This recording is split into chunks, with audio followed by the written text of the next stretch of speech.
নমস্কাৰ, মই পংকজ আপোনালোক সকলোকে স্বাগতম জনাইছোঁ মোৰ চেনেল পংকজ ব্লগ আৰু ফুডলৈ। আজি মই উপস্থিত আছোঁ খটৰা সত্ৰ, যিখন সত্ৰ দৰং ডিষ্ট্ৰিক্টৰ ভিতৰত আটাইতকৈ ডাঙৰ আৰু লগতে ঐতিহাসিক সত্ৰ।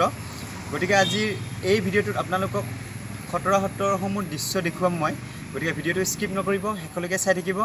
তেতিয়াহ'লে আহক আমি ভিডিঅ'টো আৰম্ভ কৰোঁ।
এইবিলাক হৈছে মন্দিৰৰ বাহিৰৰ দৃশ্য আৰু এইটো এটা লগতে মন্দিৰ।